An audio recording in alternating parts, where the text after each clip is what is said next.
आता पाहूया आताच्या घडीच्या टॉप 9 महत्त्वाच्या बातम्या।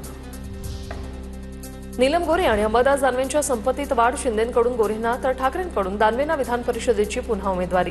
राष्ट्रवादीचे उमेदवार जिशान सिद्दीकी यांच्याही संपत्तीत 2 वर्षात 4 पट वाढ, तर गोरेंच्या संपत्तीत 6 वर्षात 10 पट वाढ। मिसिंग लिंकच्या लोकार्पणानंतरही पुण्याहून मुंबईला जाणारी मार्गिका खुली नाही।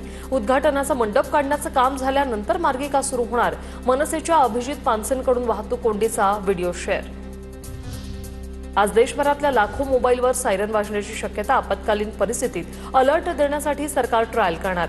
मोबाईलवरच्या डिझास्टर अलर्ट सिस्टीमच्या परीक्षणामुळे मोबाईलवर सायरन वाजू शकतो। नागरिकांनी घाबरून जाऊ नये, सरकारचं आवाहन। 12वी बोर्ड परीक्षेचा निकाल आज जाहीर होणार। सकाळी बोर्डाची पत्रकार परिषद तर दुपारी 1 वाजता ऑनलाईन निकाल पाहता येणार आहे। विदर्भात 2 दिवस उष्णतेची लाट कायम, तर आजपासून 3 दिवस अवकाळी पावसाची शक्यता। वर्धा, यवतमाळ, चंद्रपूर, गडचिरोलीला येलो अलर्ट जारी।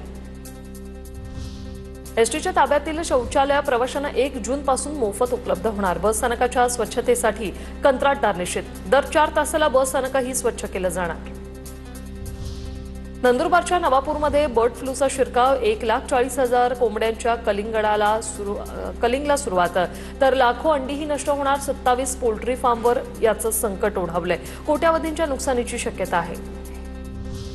बर्ड फ्लूमुळे कलिंग करण्यात आलेल्या कोंबड्यांच्या पोल्ट्री फार्म मालकाला नुकसान भरपाई मिळणार। मोठ्या पक्षाला 140, लहान पक्षाला 120, तर एका अंड्याला 4 रुपये प्रमाणे भरपाई मिळणार। 5 दिवस कलिंग ऑपरेशन पूर्ण करण्याचं नियोजन। बदलापूर नगर परिषदेचे अकाउंटंट विकास चव्हाण यांच्या विरोधात गुन्हा दाखल। कामांची बिलं आणि सिक्युरिटी डिपॉझिट परत करण्यासाठी मागितले होते 6%।